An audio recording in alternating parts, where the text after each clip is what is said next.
আজকের একটি ছোট্ট গল্পে সবাইকে স্বাগত।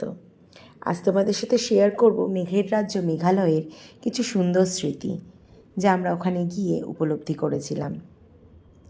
আমাদের ছিল সকালে ট্রেন, কিন্তু এই বড় ভদ্রলোক যেহেতু আমাদের সাথে যাচ্ছেন, তাই জন্য বাড়ির সবাই মিলে এসেছিল আমাদের স্টেশনে পৌঁছে দিতে।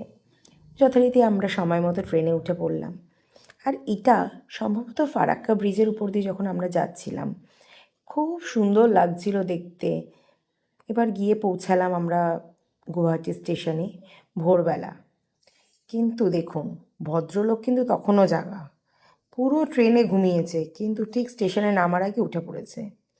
আস্তে আস্তে আমরা ভোরবেলা গাড়ি ধরে যখন উঠছি, অপূর্ব সুন্দর লাগছে, কারণ তখন সবে ভোরের আলোটা ফুটছে আর দারুণ লাগছে।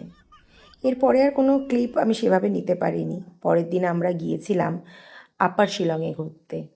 এটা সেখানেরই কিছু স্মৃতি। এক্স্যাক্টলি এতদিন বাদে আমার নামটা মনে নেই জায়গাটার, কিন্তু এটা আপার শিলংয়েরই একটা জায়গা, যেখানে শিলাবৃষ্টি হচ্ছিল। দারুণ লাগছিল, মানে মেঘের রাজ্যে যাবো, বৃষ্টি হবে না, এটা কখনো হয়? ওখান থেকে আমরা চলে এলাম এয়ারফোর্স মিউজিয়ামে। মিউজিয়ামের ভিতরটা খুব সুন্দর করে সাজিয়েছে। অ্যাকচুয়ালি আসাম বা মেঘালয় গিয়ে আমি যেটা মনে হয়েছে, ওরা না ভীষণ পরিষ্কার পরিচ্ছন্ন থাকতে ভালোবাসে। খুব সুন্দর একটি রাজ্য।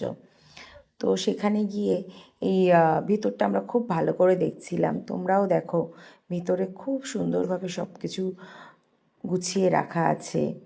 এয়ারফোর্সের যাবতীয় যা কিছু লাগে, তারপর ওদের যা ট্রেডিশনাল ড্রেস, ট্রেডিশনাল যাবতীয় যা কিছু, সবটা ওরা এই মিউজিয়ামে রেখেছে। ওখান থেকে বেরিয়ে আমরা লাঞ্চ করতে গিয়েছিলাম। লাঞ্চ করতে করতে সেই বারান্দা দিয়ে মেঘের এই অদ্ভুত সুন্দর দৃশ্যটা ক্যামেরাবন্দি করেছিলাম। দারুণ লাগছিল। মেঘালয়ের আরও ছোটো ছোটো গল্প শুনতে হলে অবশ্যই আমার সাথে থেকো। আমার পেজটিকে সাবস্ক্রাইব করে রেখো।